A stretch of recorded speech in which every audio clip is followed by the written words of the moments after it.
glad to get it to you at some point. But okay, we learned Lilo Nishmas Yaakov Elimelech Ben Abraham Abba. Brief note, so tonight is the last Monday night of Tafshin Pei Aleph, right? This is it. Now, a week from now is Yom HaZikaron. And so we won't have formal shir then. I can think of few better things to be doing in the night of Rosh Hashanah than going over this, chazering it, but we're not going to have a formal shir together. Then in Ritz Hashem, we're going to have an Aseret Simei Tshuva. We'll have, I think, our last shir. Hopefully we'll finish everything in that last shir. So 2 Monday nights from now. And then we'll have a lot of time for Chazara. And I don't know if we're going to have a formal Chazara shir together, or maybe I'll try to record something and send it out. I'll definitely plan to send out some sheets to help facilitate Chazara. But yeah, and then the Bechin, I believe, is scheduled for October 3rd, if I'm not mistaken, and there'll be an option to sign up for that. There's this guy who teaches Brown. He summarized all of the talking about. Yes, yes. I think we're going to get that again. Yeah, later I'll send that out. It may have even been sent out. I didn't get a chance to check, but if it hasn't, I'm sure they will. Okay, so this week we have a nice machshava piece from the Sefer Shomer Torah Ashrehu by Rav Weiss, who's a contemporary. He lives now in Eretz Yisrael.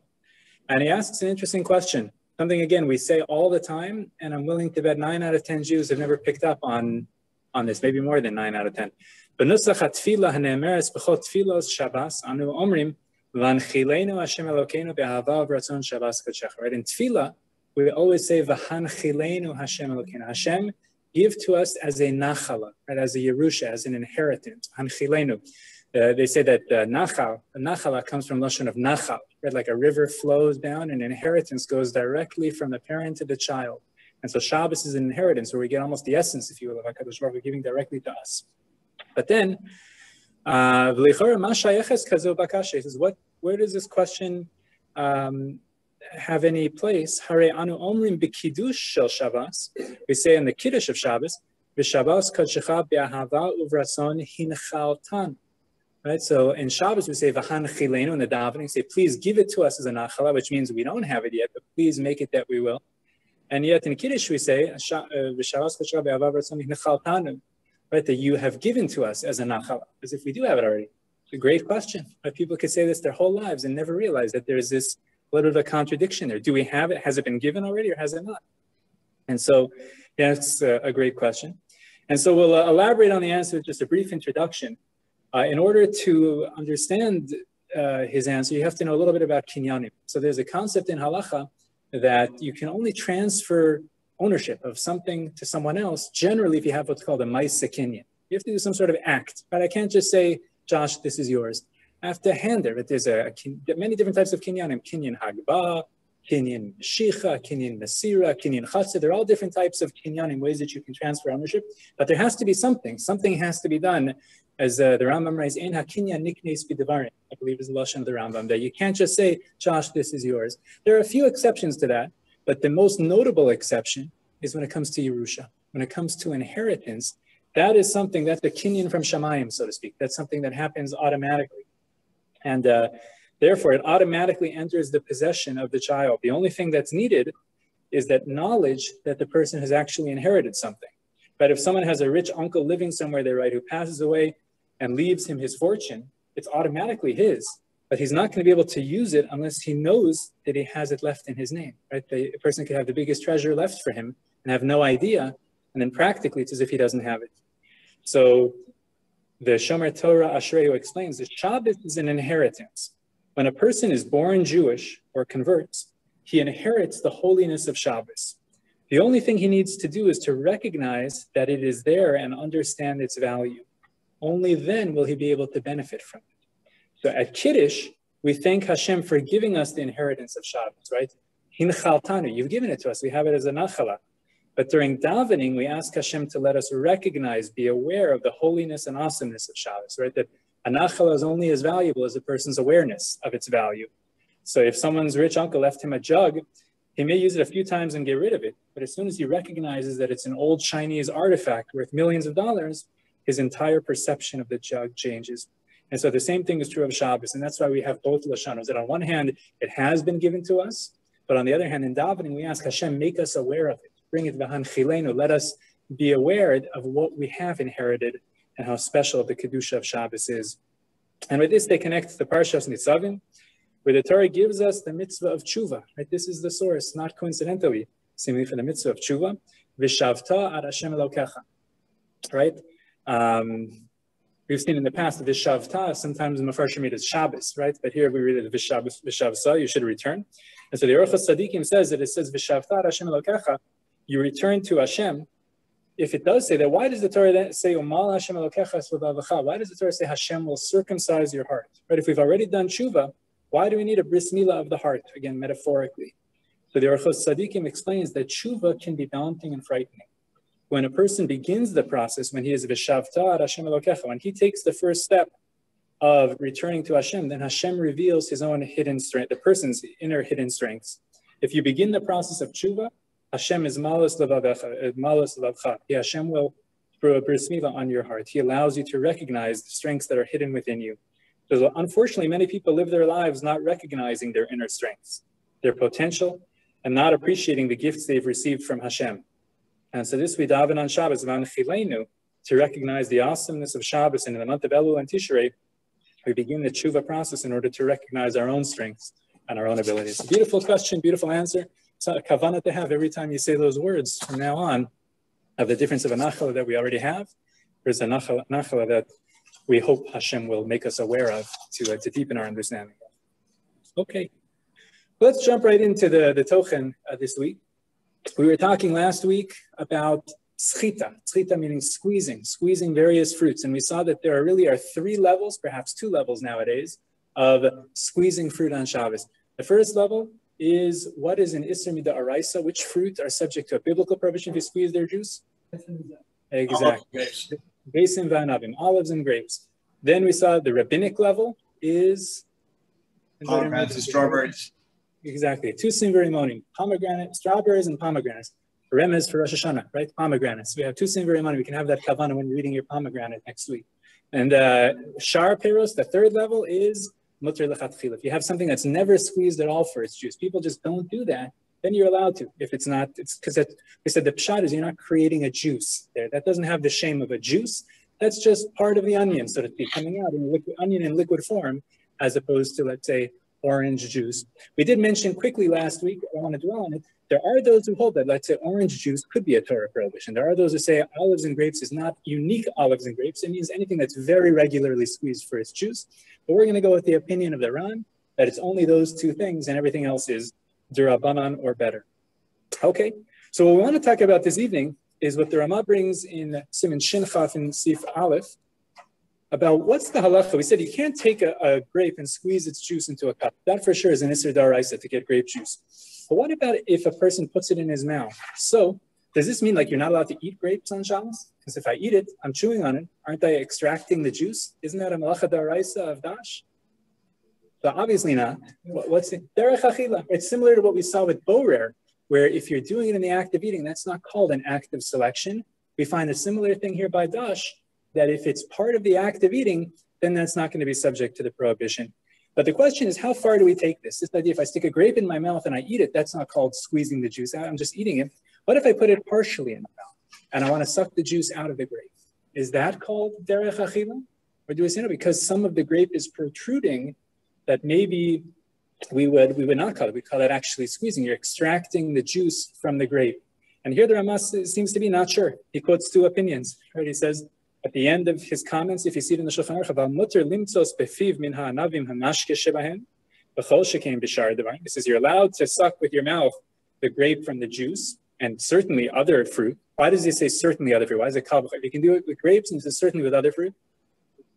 Exactly, because grapes are the worst. So they're the most dangerous, grapes and olives. However, he says there are those who are machmir on this. And he quotes 2 opinions, whether or not we could allow you to put a grape in your mouth and holding part of it outside and extracting the juice with your mouth.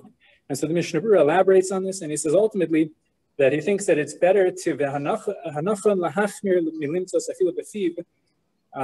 when it comes to zeisim v'anavim sheschitas midaraisa. So when you're dealing, again, this is another nafkamina. We said grapes and olives are from the Torah.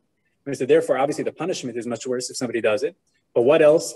What difference does it make that they're from the Torah, everything else is rabbinic? You're not allowed to do rabbinic prohibitions either.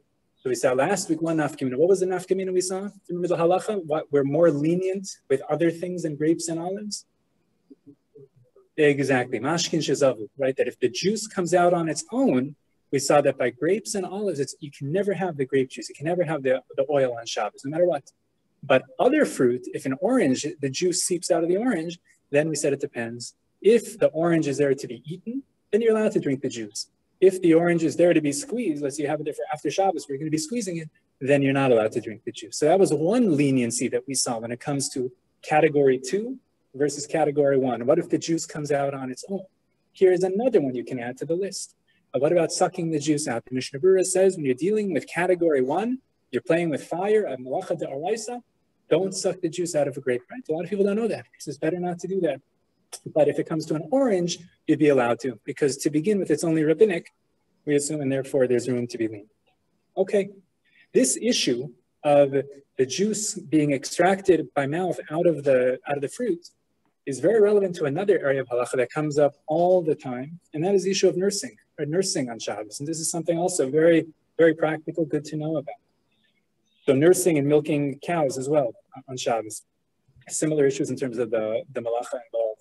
So we know the Gemara says in Shabbos and Daf Sadi Hey that milking a cow is a malacha. It's not clear from the Gemara. If you read it inside, it's not fully clear. Is it a da'araisa or da'rabbanan? This is in fact a machlokas amongst the Rishonim, but most assume that it's a malacha da'araisa. They read the Gemara in such a way that it's a biblical prohibition of which malacha. So not fully clear. There are many different opinions. What's the malacha of milking a cow on Shabbos or of nursing on Shabbos? But we'll go with the most commonly accepted one, which is the Ram. This says it's arasugya. It says you're not allowed to milk a cow on Shabbos because of what? Dash. He says, what's the difference between extracting juice from a grape or extracting milk from an udder? He says it's the same thing of extracting a liquid from some sort of, if you will, solid substance. That is called the malacha of dash, right, that we're talking about. Very good. So we're going to have to talk about, as Dr. Mark alludes to, are there any leniencies to this? Seemingly, nursing and milking a cow would be a big problem on Shabbos. So let's actually first talk about nursing mothers and the halachos of that. So to actually nurse a baby the normal way on Shabbos, should that be prohibited, do you think? Is that dash? No. It's derech achila for the baby. Derech achila, exactly. That's the normal way. It's no different than a grape, for example, right? That's not called dash. It never saw the light of day, if you will, the milk. And therefore, it went right from the mother into the child. And therefore, that would be okay to nurse directly on Shabbos. So that everybody get why that's not a problem with dash. Where you could run into problems, though, is what about pumping milk on Shabbos? Is a woman allowed to extract milk into a cup, let's say, and to feed it to the child? So that seemingly is a big problem, right? If we're going to say that extracting liquid from a solid is the malacha of dash, perhaps malacha mid'oraisa of dash, so seemingly you would not be, and that's the halacha. A woman is not allowed to pump milk into a cup in order to feed it to a child on Shabbos, because that is dash. It's the same thing as squeezing grape for the juice, for example. What if the baby doesn't eat it in any other way? Very good. So Avi asked the question, what if there's no other way to feed the baby?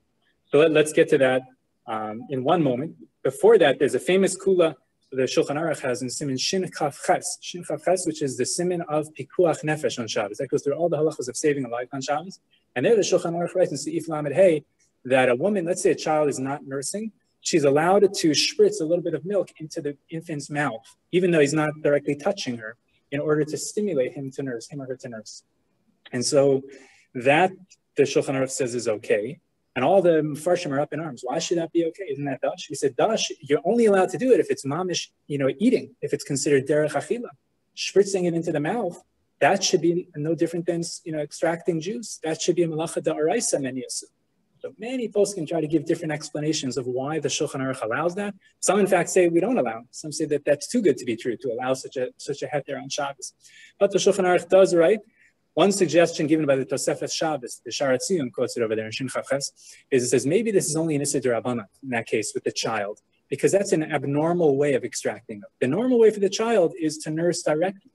To spritz it in through the air, that's like a shinoi. That's like doing it in an altered way.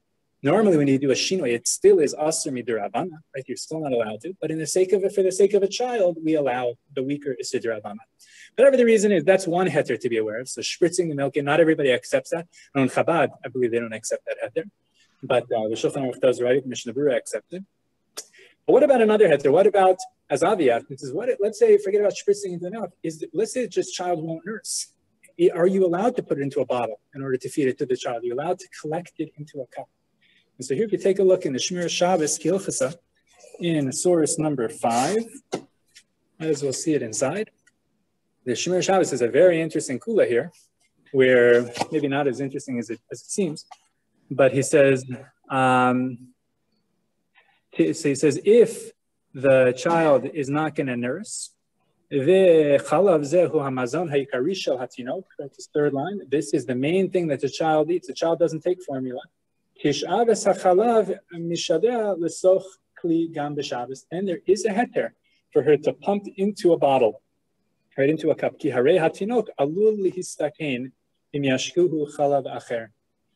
could be dangerous to the baby. We could ask Dr. Nagel's opinion on this. If he says if the baby's used to having breast milk and now you're going to switch to formula, may not eat it.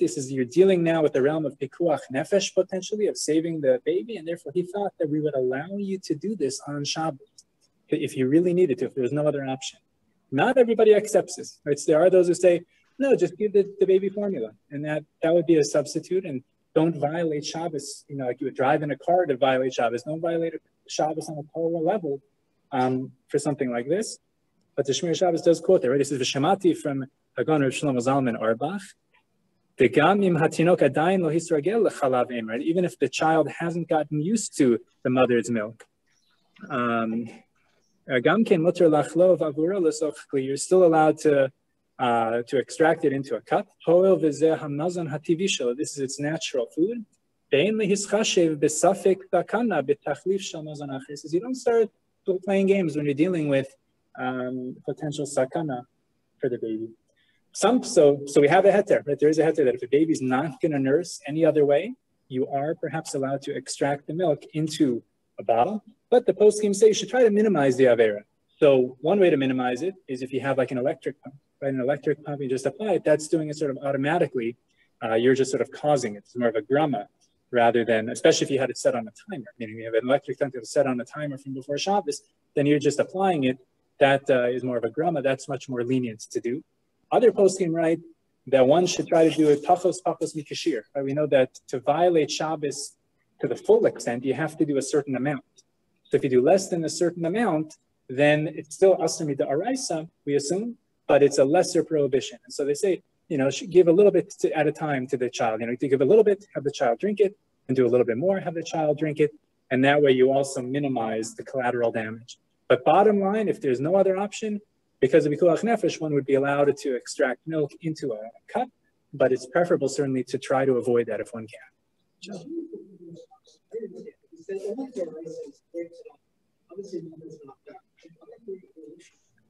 Good question. So Josh asks, why is this potentially the oraisa if it's not, we said grapes and olives. So grapes and olives is only in the realm of fruit.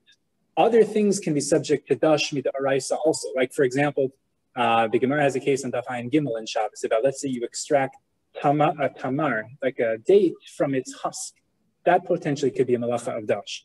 So dash does apply the oraisa to other things, to grain, the chaff, the kernel.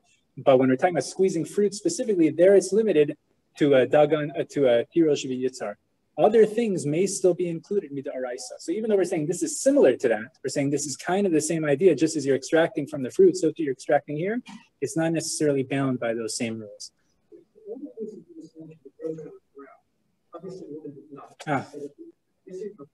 That's a great question also. So the Gemara has a phrase in Daf Ayin Hey in Shabbos, Ein disha ela b'gedulei karka. It's a machlokas in the timeline. We asking that the Torah prohibition of dash only applies to something that grows from the ground. And so first of all, how could we apply it to a cow? Right, a cow doesn't grow from the ground. So there really are two answers given to that. One is the Mishnah, not the Mishnah, the Maggid Mishnah on the Rambam there in Paraches says that it does grow from the ground. It grows off of the ground, like it eats grass. It lives from the ground. So we call it gidulei karka, something that grows from the ground. It's a little bit harder to make that argument by a person. But maybe you could. Maybe we eat vegetation of the ground. We're sort of gidulei karka. Then you have to argue, well, what's not gidulei karka? But maybe you could say that. The other answer that's given, I don't want to get into it, but has to do with Avos and Toldos. And maybe Ein Tisha L'Gedulei Karka, the Rambam's son, Rabbi Avram ben Harambam, says only by Avos do we have that rule of Ein Tisha L'Gedulei Karka. But by Toldos, anything is fair game for it. But either way, you're right. There are some who want to argue that nursing on Shabbos or expressing milk would just be a derabana because a woman is not Gedulei Karka, or maybe because it's not similar enough to Zeis Nivanavim. But many poskim are still mach. But you're right, there is a machlokes about that. Okay. Can you explain to me why we're going to I have a mother who just kept the baby doesn't lunch. So she's pumping, she's giving the baby pumping. So the Rav says, so what are you going to do on Shabbos? To sustain the milk, she has to still milk the breast. So they do the electric pump, so we said. But they say that milk has to pump. So we're going to talk about that in a moment. Excellent. So why don't we talk about that right now? So let's see. Sure.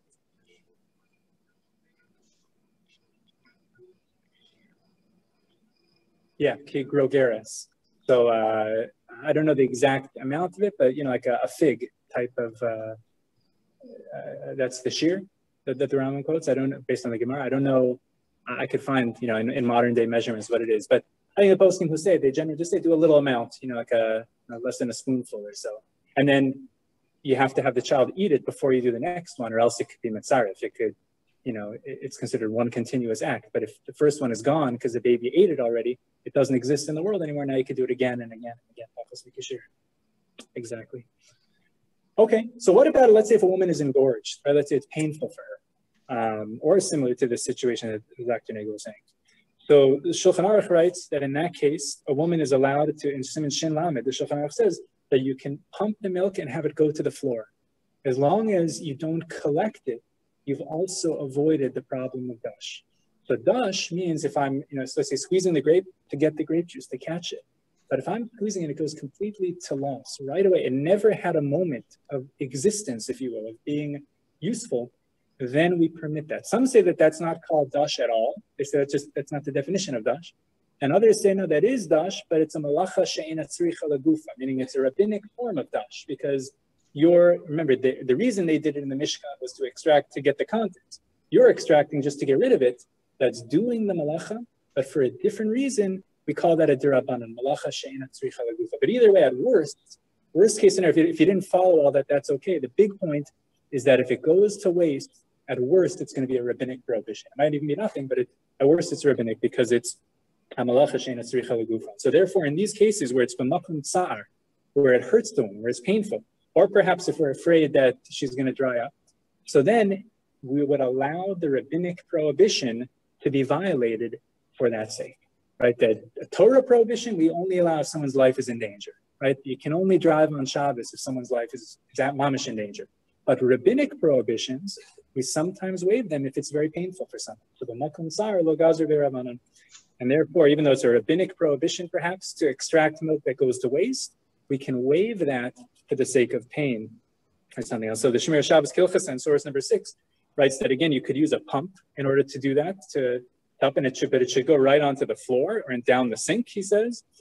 Or he says another suggestion could be to put it into like if it's going to go into let's say there's a receptacle on the pump or whatever that's going to catch it, put some soap in there or put something that's going to damage and ruin the milk right away. It's going to be pogam it.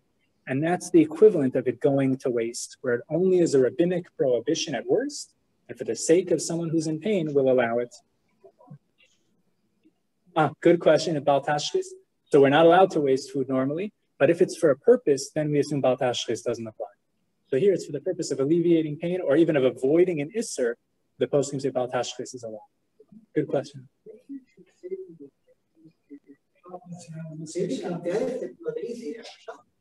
So that was the question Josh asked is, why can't she save the milk and have the baby benefit after Shabbos? You're totally right. Maisa Shabbos would expire once Shabbos ends. But the problem is the malacha of that, meaning that we have two different issues. One is the malacha being violated? And then two is, am I allowed to benefit from it? So you're right, Josh, that if somebody violated a malacha, I'm allowed to benefit from it after Shabbos. But we don't want you to violate the malacha in the first place here. And so if you're collecting it, that's going to be called dash. If you're not collecting it, then that's not called dash. That's called rabbinic dash at the worst. And so therefore we say don't collect it or ruin it with soap right away. The poskim say, what if I catch it, I'm going to throw it out right away? Is that okay? Like you said, pump and dump. So that actually technically wouldn't work if they're actually collecting it, because if it had even a moment where it had existence, even though afterward you can dump it right out, that's not considered good enough. The poskim say it has to be mamish. Right when it comes into the kli, it's getting ruined by the soap. Or right when it comes out, it's going onto the floor or down the sink. But not that you catch it and in a minute you're going to pour it out. That's different, by the way, than what? Does that remind anybody of anything we learned before? This idea that if it had a moment where it existed, even though you're going to throw it out right away, that's still a problem. It has to be destroyed right away. It can't have a second. It's a little bit different than what we discussed in some of the cases of choslos and the like. Remember, we said that it still might help, according to some poskim, if the tuna can, to throw it away right afterwards. We said that maybe that could help in that sugya, but in this sugya, right afterwards doesn't work. It has to mamish be at that moment. Okay, so the same thing like Dr. Nagel said, if you're afraid the milk is going to dry up. Okay, let's talk briefly about cows, milking cows on Shabbat. This is a massive topic that, ever since the founding of the state of Israel and before has been extensively debated, and much has been written on. We're just going to scratch the surface, but to know sort of the ikarim, the basic principles that are involved, that all these other discussions seem to revolve around. So, am I allowed to milk a cow on Shabbos? So the simple answer is no, right? Everybody agrees you're not allowed to on Shabbos. There is a question, is it from the Torah or is it from the rabbis? We assume generally it's from the Torah to milk a cow and to collect the milk on Shabbos. So what do we do on Shabbos if the cow is going to be in pain, right? Many of the cows can't go a full 24 hours without being milked. They have a copious milk production, and it would be tsar balei chayim to inflict that on an animal, as Dr. Mark was saying. And so here the Shulchan Aruch paskins in Siman Shin Hey that the best thing to do would be to ask a non-Jew to milk the cow for you on Shabbos. Because, isn't it an Isser D'Rabbanan to ask a non-Jew to do malacha for you? We say you're right, but as we saw a minute ago, sometimes we'll waive rabbinic prohibitions if pain is involved. And this is one of them, that we allow, Amir al-Anach, we allow you to ask a non-Jew in order to alleviate the pain of an animal. However, if the non-Jew does milk the cow, the milk is prohibited for the entire Shabbos, right? That it's going to be treated like mashkin shezavu, right? It's going to be like, even though there was no isser done on it, it's still liquid that came out of something else, right? It came out of a fruit, if you will. And therefore, we prohibit it from the same halacha of mashkin shezavu that we learned last week, that you're not allowed to benefit from it on that Shabbos itself until afterwards. Right? That's not Maaseh Shabbos. It's similar to Maaseh Shabbos, but it's different.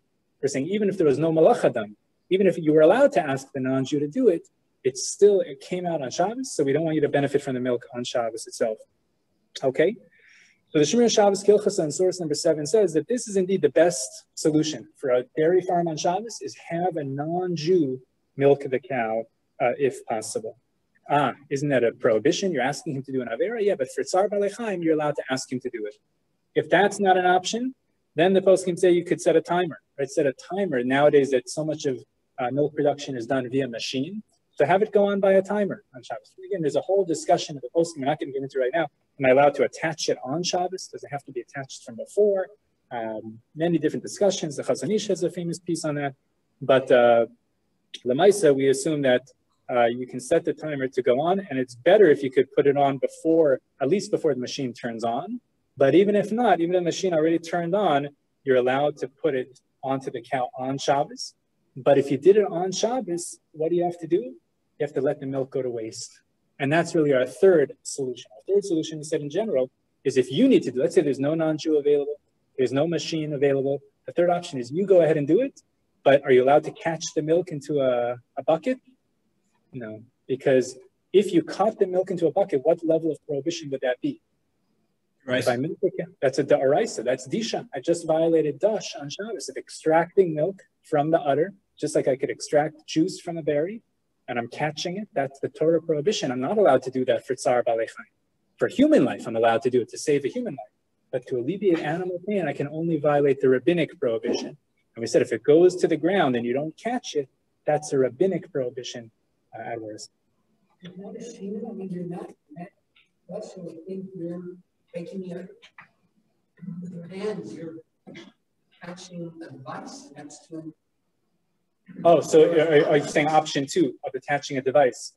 So that, yeah, so the timer is putting it on. We said best is if you have it on before Shabbos. It's probably not so practical. So on Shabbos, before the timer goes on, would be like a grama of sorts. It's like echad nosen es hakadera, if you remember from a year ago. You're sort of setting it up ahead of time, perhaps. But even if not, then you put it on the cow on Shabbos. Then you're kind of like milking the cow, right? If I'm putting on something that right away is going to cause it to be milked, then that you could argue that there really is my mice, and therefore you want it to go to waste rather than collecting it. So in all these cases, if it goes to waste, that really knocks it down a significant level. And they bring from Rav Kook in source number 8 that he was very strong he was strongly opposed to milking cows on Shabbos. And there was a tshuva of the Mishpatei Uziel that Rav Uziel, who was one of the big early poskim for the Medinat Israel, or for maybe before Medina, I guess he lived with Rav Kook, but he felt that perhaps we could allow milking cows on Shabbos by Jews because of Yishuv Eretz Israel. Rav Kook was against that. Again, there's a lot to talk about. Okay, so then they just bring an interesting tidbit that many people may not know, but it's good to know that let's say you go to Israel and you want to buy milk. So you'll see that some milk has a mahadrin hashgacha and some of it just has a regular kosher hashgacha. So what's the difference? Not a cow is the cow. Is mahadrin, not mahadrin? So they say one of the major differences between these two certain levels of certification, higher level or lower level, is if they allow non-religious Jews to milk the cows on Shabbos. So we said, if a non-Jew milks a cow on Shabbos, am I allowed to drink the milk? Not on Shabbos, but after Shabbos I can't, right? I was allowed, it was a permissible request of the non-Jew. There was no Avera violated there. But if a Jew milks the cow on Shabbos, so that he did something really wrong. So am I allowed to benefit from that after Shabbos? So this takes us way back to Siman Shin Yud Ches. Anybody remember if a Jew does malacha on Shabbos, am I, another Jew, allowed to benefit from it after Shabbos? Yeah, the halacha is yes. Even if it was b'mezid, even if it was the guy who did it, he can never drink the milk that he did. But anybody else would be allowed to. So seemingly that shouldn't be a problem to drink the non-mahadrin milk because Shabbos is over and therefore I'm allowed to. However, we learned back then a famous tshuva of the Ksav Sofer. The Ksav Sofer said that even though it's true from the letter of the law that if a non-Jew, if a non-Jew does malacha on Shabbos, or I'm sorry, if a non-religious Jew does malacha on Shabbos, I'm allowed to benefit. I didn't do it. After Shabbos, I can use it. Now, if he does it professionally, regularly for the benefit of Jews, then anyone who he did it for is never allowed to benefit from it. Remember the chumrah we saw from that? That was the sort for those who don't want to ride the trains in Israel. Right? They say if non-religious Jews built these trains and they did it for me and they did it regularly on a regular basis, it wasn't just a one-time thing, and they did it for my benefit, I'm an Israeli citizen, I'm never allowed to benefit from it. And we gave various explanations why you don't have to hold that, but some held that based on that. Okay, so one of the justifications, so if you hold like that Ksav Sofer, then the non-Mahadrin milk is a problem. Everybody get why? Because a Jew milked it on Shabbos. A Jew did an Avera on Shabbos. Even though Shabbos is now over, he did it professionally, regularly for me. I'm never allowed to benefit. However, we saw, first of all, Rav Tzvi Pesach Frank argued on the Ksav Sofer. He says, we don't have the right to make new gezeros. Chazal never told us this. The Gemara said that you don't have to be firmer than the Gemara. The Gemara said that after Shabbos, it's allowed, even if a Jew did it on purpose. Other people can benefit. And then furthermore, they point out that the non-Mahadrin milk is even more okay because when you have it, you don't even know that you're having it from Shabbos. Right? It might have been milked on Shabbos. They milk 7 days a week. So you buy non-Mahadrin milk, you don't even know that this is necessarily from the Shabbos batch. And therefore, and it may have been batel, it may have been kosher milk, or weekday milk mixed together with the Shabbos milk, and therefore there's a variety of reasons why one could be lenient. But that's just a good tidbit to know of Mahadrin versus non-Mahadrin. Was it done on Shabbos by non-religious Jews or not? And that would relate to the chumrah of the Ksav Sofer that we saw a long time ago. Rabbi, I have two comments. First of all, with your last comment, even if it's Rishon, your last comment, does that mean that that everyone that holds according to the Ksav Sofer can ride the train or the portions of the train that wasn't built on Shabbos? That doesn't make sense. So you could ride, this chelik again, then have to walk 2 miles and get on the next chelik. That seems a little bit excessive. It's an interesting question. Obviously, it's right according to Ksav Sofer with the railroads. If you're going to hold it at chumrah, that just means the tracks that were actually laid on Shabbos. But the rest of it, I think in Achinami. And my second comment is with regards to milk. Don't they have something where, with regards to grama on Shabbos, where they keep the milk in Israel? They keep part of it. They throw out some. They keep part. Is it my imagining? To make it a grama? that they milk the cows via a groma device. Yeah. And therefore you're allowed to keep it, or allowed to keep some of it. Yeah, well, if it's done via grama, then you're even more okay, right? Because grama we paskin, certainly for Sfardim is mutter, and for Ashkenazim, the makam hefsed is okay. So if it's just grama, then you'd be okay. There may be additional details I'm not familiar with of how they do it and the nuances. But like I said, there's much written on it, and especially with the advent of technology, it's gone way beyond this, in terms of contemporary milk production. So it very well could be. Okay, let's move. We'll do quickly the next section, fascinating, of let's go back to juicing fruit. So we looked at now at nursing and milking, where we said that could be dash, but if it goes to waste, it's only drabanan. Okay, let's go to the next sugya. So the Gemara in Shabbos, Naf Kuf Mem Hey, in source number 9, tells us a very interesting kula from Rav, that sochet adam eshkol shel anavim lasocha kedeira, avalo lasocha ke'ara, that you're allowed to squeeze juice into a bowl of food. Like you're allowed to do that. Interesting. Seems to go against everything we said. We just said you're not allowed to squeeze grapes, and here the Gemara says you are. So clearly the difference is where are you squeezing it into? If you squeeze it into an empty cup to collect grape juice, that is considered a big problem. That's a malacha d'oraisa of squeezing, because you started with a food and you ended with a liquid. You ended with a juice. But if I start with food, I have the grape and I squeeze it onto food. For the classic example, I have a lemon and I squeeze it onto my fish. So I started with a food. I ended with the food. It got absorbed into the fish. Okay, there was a split second in time where it was in the air, where it was a liquid. The halacha says you can ignore that split second in time, where it went from the food into the food. It started as food, it ended as food. That's not dash. Dash is you start with a food and you go into a juice. Because you're creating something new. Exactly. There has to be some new creations, Mishnah elaborates. But here, there's nothing new. You started with food, ended with food, nothing to see here. The Gemara says that is allowed, perfectly permissible on Shabbos. And so the Shemir Shabbos Gilchas paskins like this, as the Shulchan Aruch does, and we'll see if the Shulchan Aruch fully paskins like it. But the Shemir Shabbos says you're allowed to, and therefore you're allowed to take a lemon on Shabbos and squeeze it onto your fish. And that's true, even if some of the liquid is not going to get fully absorbed. As long as most of it is getting absorbed, that is going to be okay, because you started with food and you ended with food. And then the posting take it a step further. And they say, even if it's not going to get absorbed, but this is what we call tikkun hamaycha. Tikkun hamaycha, this is what, it's to enhance the food. This is the normal way. If I have a salad and I want to squeeze some lemon onto it, so the lemon is not really going to get absorbed. Maybe a tiny bit goes into the leaves. Most of it does not. But if this is the normal way to prepare and to enhance the food, that also is considered to be part of the salad. Right? It's considered to be food to food. You haven't accomplished anything.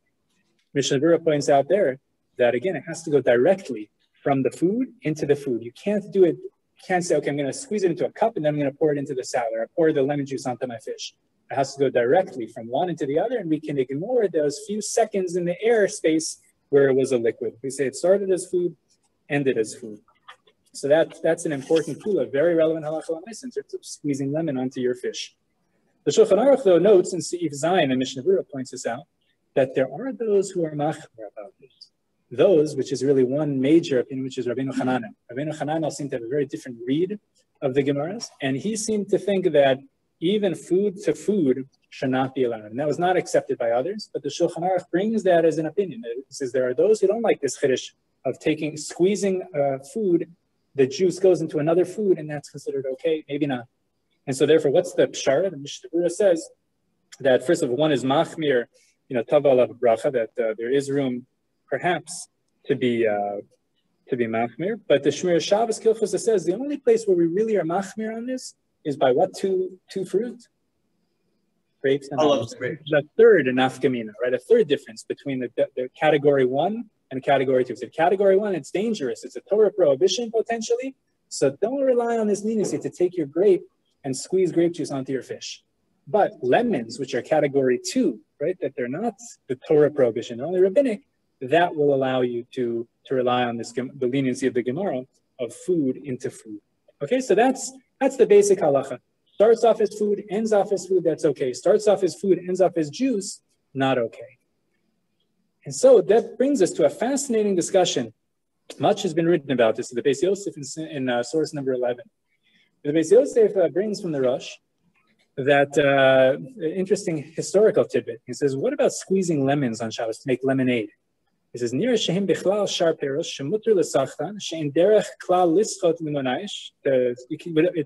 L'tzorech mashkel l'tzorech ochel muter l'sachtan b'Shabbos. So the Rosh comes along and says that I think lemons should actually be considered what we call category 3. Lemons are like onions. No, he says nobody squeezes lemons for the juice.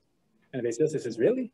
Nobody squeezes lemons? He says, no, that's a very common thing. And here he says that it was very common that the Jews of Egypt, right? He says, on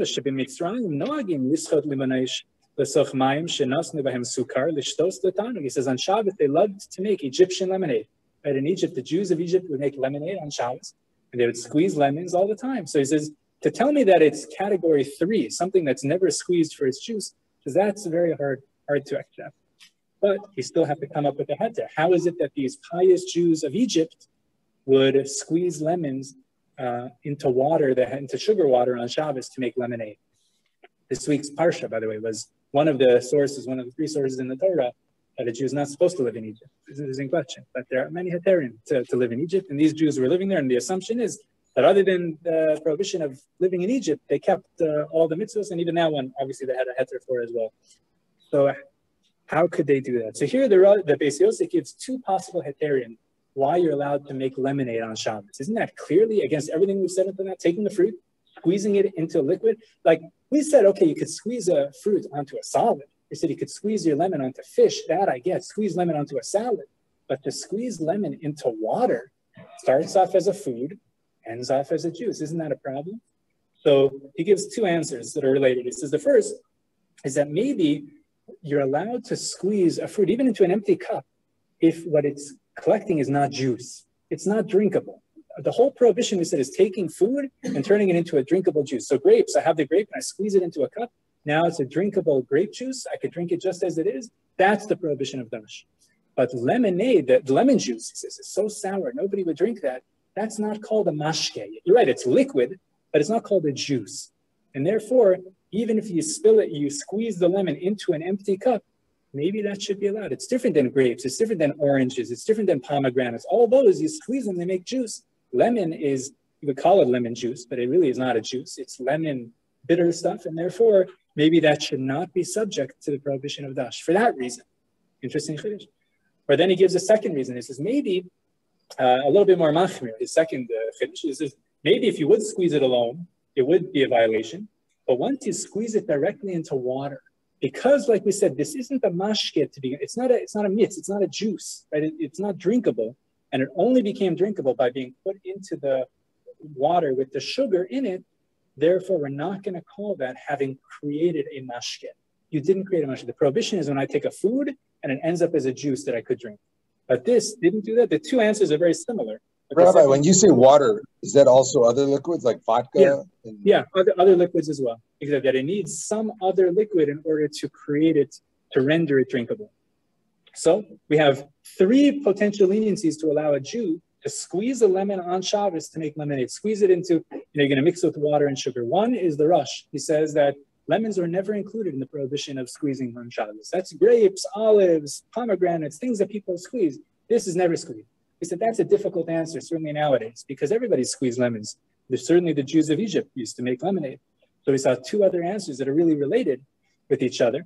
And that is that if you're squeezing out something that is not drinkable by itself, that it requires the addition of sugar, of water to render it drinkable, you haven't taken a food and made a juice. You've taken a food and made some sort of product, but that doesn't violate dash. Dash is when I make a juice out of it, something that's drinkable, and therefore they could squeeze it either into a cup by itself, according to the first answer, or according to the more strict answer, we won't let you be so brazen to squeeze it into a cup by itself. But if it goes into water, then we'll allow you.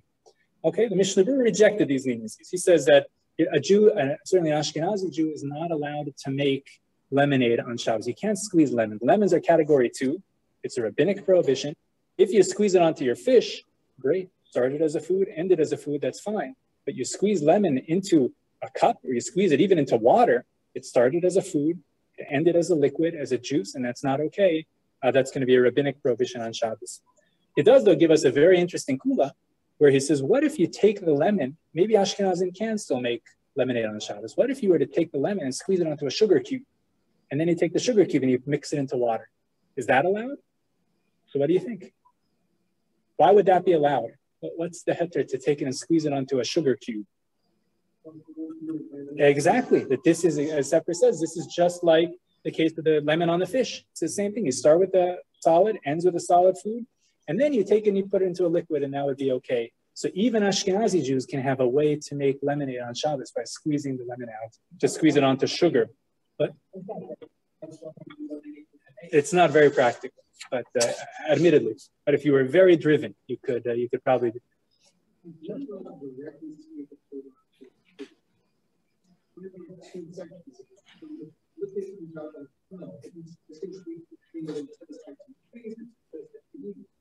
We use that juice that came out of the factory in Shabbos. Interesting question. Josh is wondering, let's say the case of mashkin shezavu, you have juice that's seeped out of the grapes.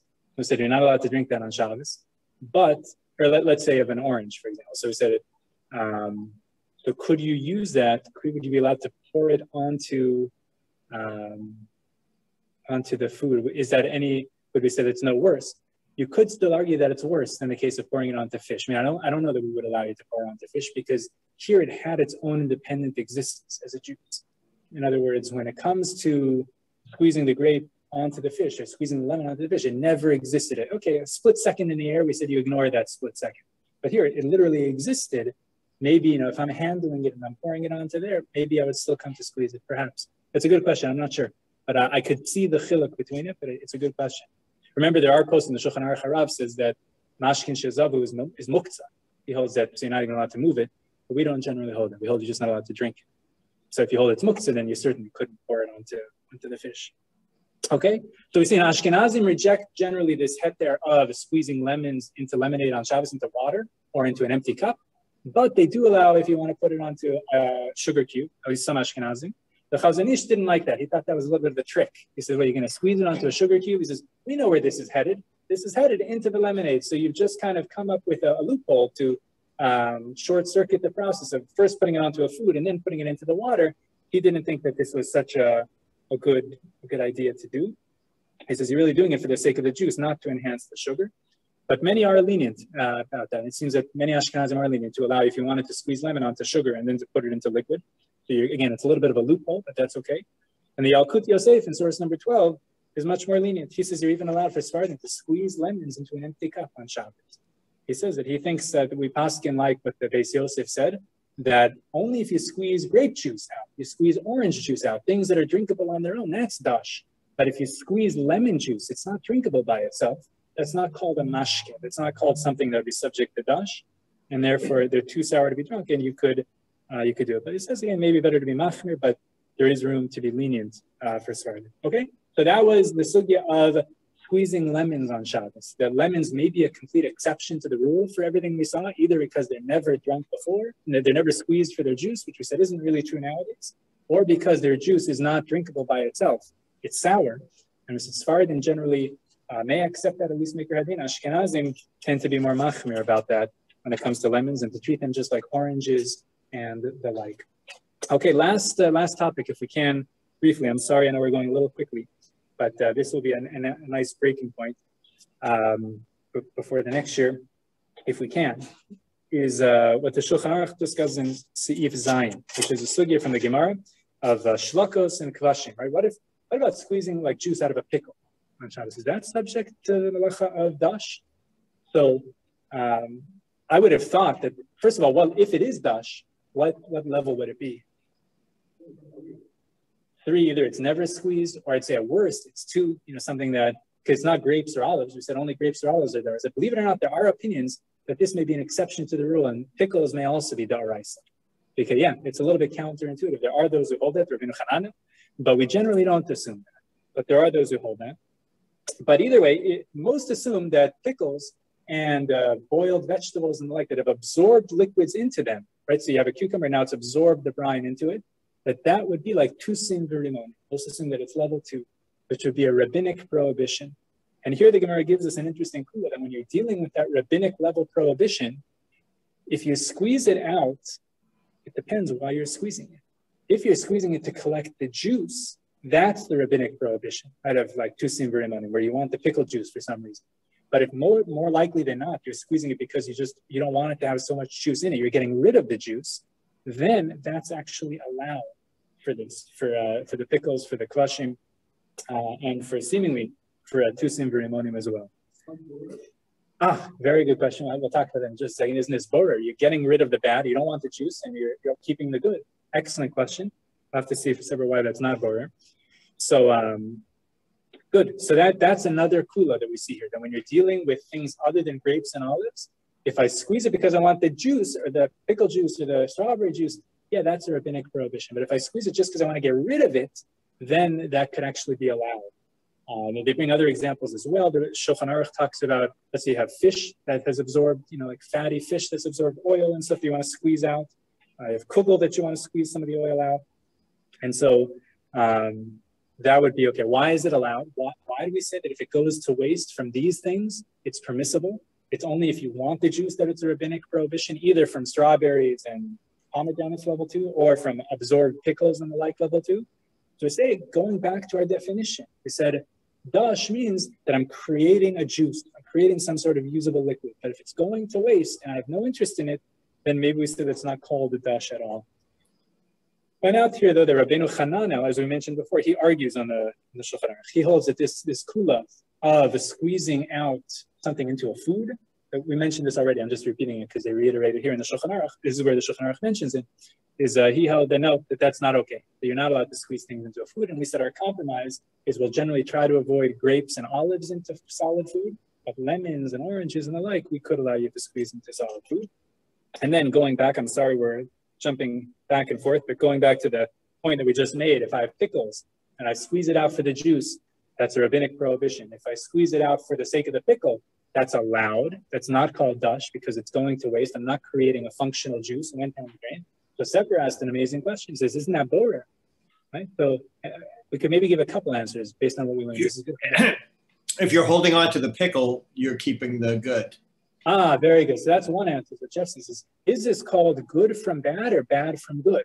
So remember we saw that's a machlokas, right? The Shulchan Aruch Harav, we called it machlokas, the Shulchan Aruch Harav against the Magen Avram. Remember, if you're pouring off a liquid. So the Shulchan Aruch Harav says that whatever is left in your hand is what you are taking. So according to the Shulchan Aruch Harav, if you're squeezing out the juice, seemingly you're taking the pickle and leaving behind the undesired juice, right? That's called leaving it behind because it's going down the drain. So then that wouldn't be a problem with Torah. What was that? Exactly. I'm taking the good, I'm leaving the bad, the ochel from the psolas. But remember, we generally paskin like the Magen Avram, even Lubavitcher is sometimes paskin like the Magen Avram, that the Magen Avram says, no, whatever is being spilled out, that's what's being taken. So here a separate question becomes good, right? That you're taking the juice out and you're leaving behind the pickle. In other words, I'm taking the bad and leaving the good. That's called taking juice and leaving pickle behind. So isn't that a problem with borer? Why not, Judge?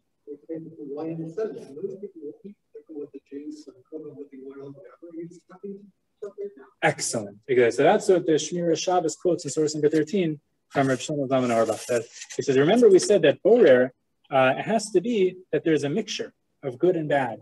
But if this is something that everybody is going to eat, even if they would, or most people would eat it, even if you didn't filter it, then you're allowed to filter it on Shabbos. It's not called a mixture.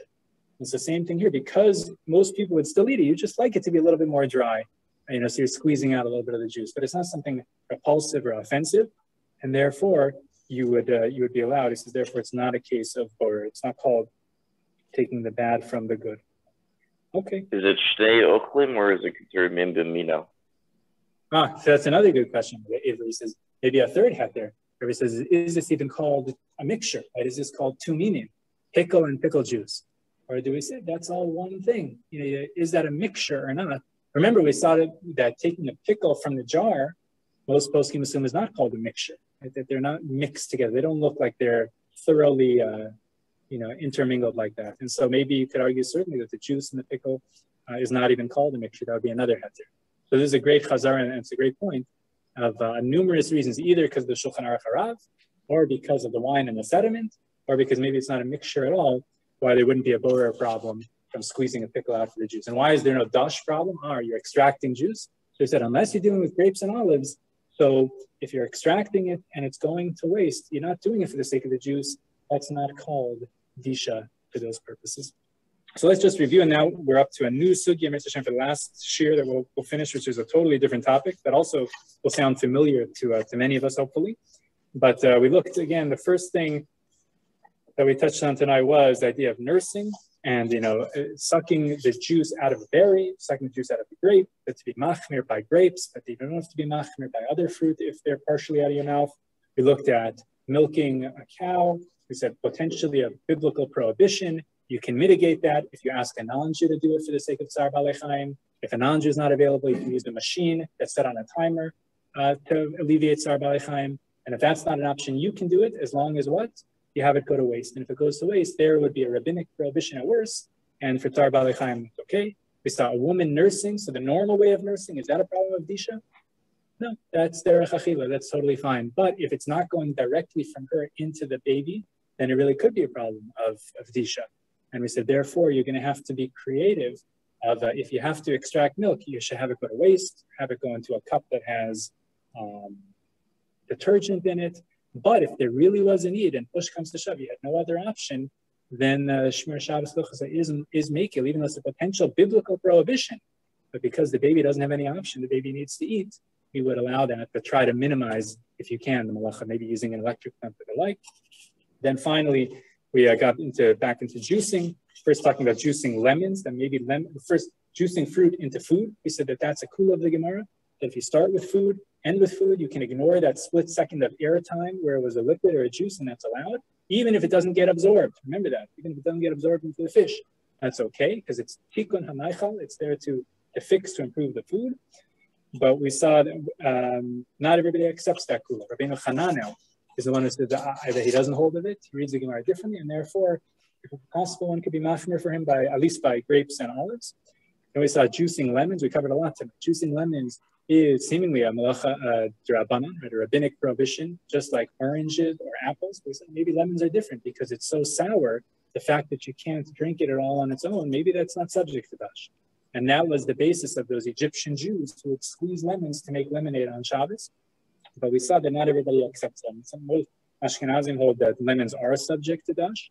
And therefore, if you wanted to make lemonade, the only potential heter would be to take a lemon, squeeze it onto a sugar cube, and there it's going from food to food. You ignore the split second of airtime in the middle, and that would be okay. But the Chazon Ish said even that he didn't like, because he said that's really kind of a trick. You're really doing it for the sake of the liquid, and he didn't think that was the best idea.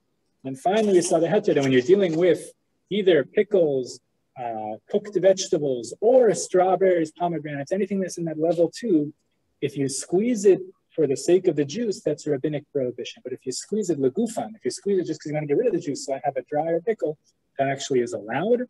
And we said that I might have thought it's a problem with borer. We gave a few heterim, a few explanations why that shouldn't be. Everyone should have a wonderful last week. Should be a good week, a week of simcha, a week where we elevate the entire year. Everything follows the end. So how we finish off strong, we should, and then everyone should be blessed with the kfir, the chasimah tova, a good gebench for all of us. Thank you, Rabbi. Amen. Thank you, Rabbi. Really good. Could you take a towel and dab off the oil? Wouldn't be butter. Yeah. The interesting question Josh asks, can you dab oil off of the top of oily pizza with the cloth? So, yes, let's go through it. Why not borer? Well, again, those people will eat the pizza with the mixture. Exactly. I think, you would probably eat it together. It's, it's not such a big deal to eat it together. And also you could argue it's inbo mamish, like it's like something that doesn't have, it's not tangible, kind of. So that, yes, a borer. Now, dash, you're thinking because you're extracting. So what would, exactly. So seemingly that would be like a case of shlaka, right? It's something that was boiled that, you cooked it to, the cheese and it got all greasy, but you're just removing it. That's kind of like a case of sachtan legufan, right? For the sake of improving the pizza. So even if it was dash, which it might not because it's already on the surface, it's not like it's embedded and you're extracting it. But even if we would argue that it is dash, then you could invoke that heter. But I don't even know that you have to come on to that heter. Yeah, I think the only other question then would be, is there any issue of, libun, which is hard to imagine because, it's derech lichluch, in terms of wetting wetting something completely like we saw before. Seemingly it's derech lichluch, right? It's not cleaning it in any way. So I think, mavatal kli mehechano would be an interesting thing to think about also, you're right. But I think it's probably okay. Yeah. I don't know anybody who eats pizza on Shabbos, hot, you have to figure out how to get it hot. In theory. Yeah. Rabbi, quick question. Sorry, Rabbi.